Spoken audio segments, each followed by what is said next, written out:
Bonjour à tous, je vais vous parler de la parasha Chayei Sarah.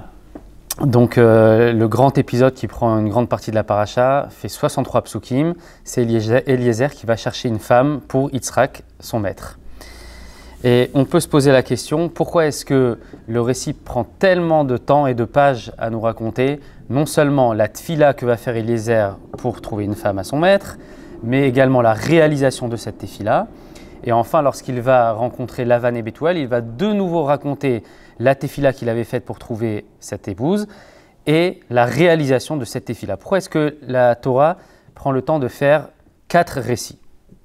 Alors, il y a une phrase célèbre dans le Midrash qui dit « Yafa sichatan shel avdei avot, mitoratan shel banim ». Alors, le mot sicha, on peut le traduire soit comme tefila ou bien le discours. Donc, je vais prendre cette deuxième option. Les discours des serviteurs des patriarches sont plus beaux que la Torah des enfants. Donc en quoi, il faut comprendre en quoi est-ce que ce long discours, eh bien, il est plus important que la Torah des enfants. Évidemment, qu'est-ce que ça vient nous apprendre? Alors on ne va pas pouvoir regarder tous les détails de ces 4 récits-là, mais j'ai choisi 2 différences entre les récits, puisque si la Torah prend le temps de nous raconter comment est-ce que Eliezer a prié, comment ça s'est réalisé, et puis comment il le transmet à Lavan, forcément ces récits-là sont différents, sinon la Torah ne prendrait pas le temps de nous les compter. Donc j'ai choisi un premier détail, c'est lorsque Eliezer va faire la tefila, il demande que la jeune fille à qui il dira « Atinina kader ve'eshte » penche s'il te plaît ta cruche pour que je puisse boire, et la jeune fille me répondra « Bois et je donnerai aussi à boire à tes chameaux », celle-là ce sera la bonne épouse. Et la réalisation va être différente, c'est que Rivka va dire « Bois mon maître », puis elle va aller puiser de l'eau, et une fois qu'elle a abreuvé Eliezer, elle va dire « Et maintenant je vais donner à boire à tes chameaux ».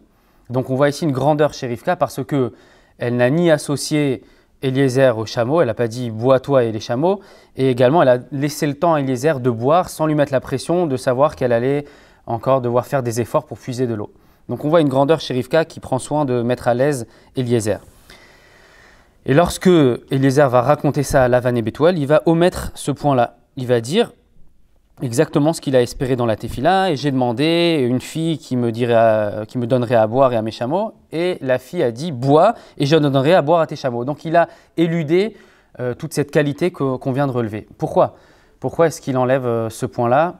Ça permettrait de convaincre Lavan et Bethuel de laisser Rivka partir.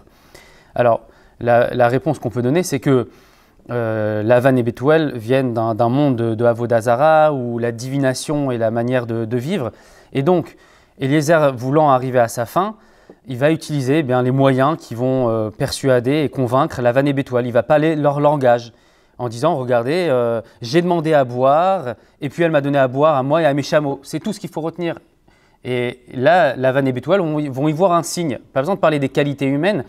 Tout de suite, ils vont dire « Ah, c'est extraordinaire, c'est un signe. Mais Hachem Yatsa Davar, cette chose-là est venue d'Hachem. » Hachem, dans le sens ici, on pourrait le prendre, eh bien c'est la destinée. Voilà, c'est une première lecture qu'on peut avoir. Et si on fait bien attention, il y a un midrash qui dit « Qu'est-ce que veut dire cette phrase « Me Hachem yatsa davar » Qu'est-ce que ça veut dire? Et alors déjà, cette question du midrash est étonnante. On vient de le dire, ça vient d'Hachem.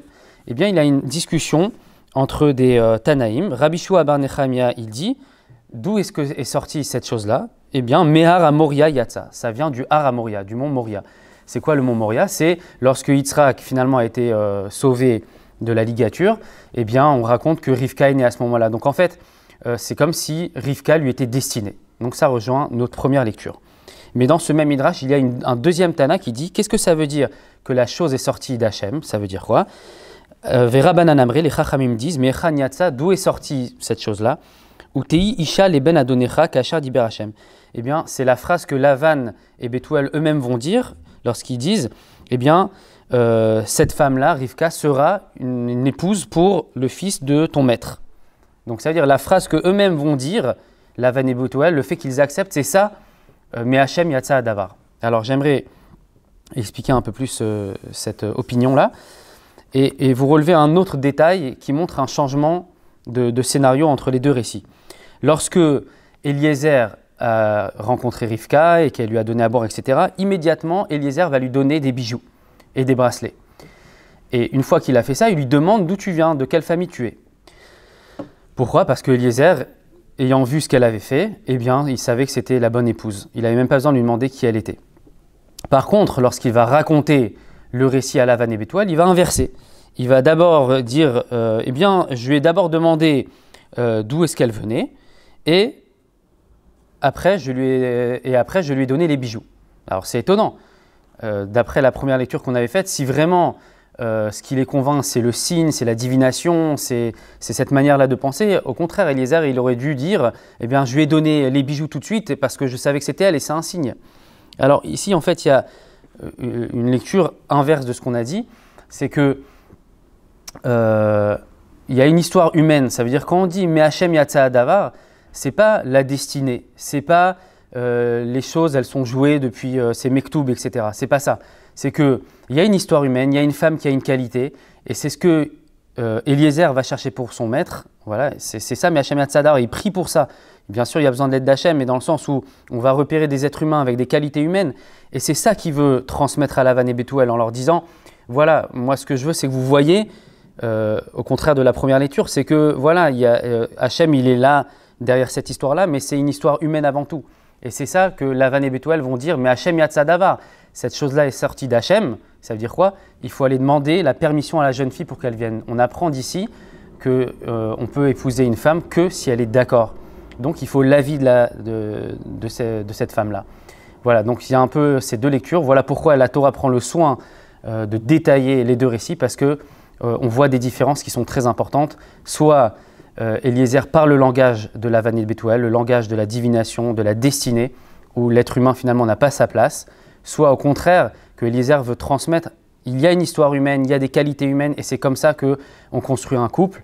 Et voilà, c'est pourquoi la Torah prend le temps, et j'espère que je n'étais pas aussi long que le récit de Eliezer. Shabbat Shalom.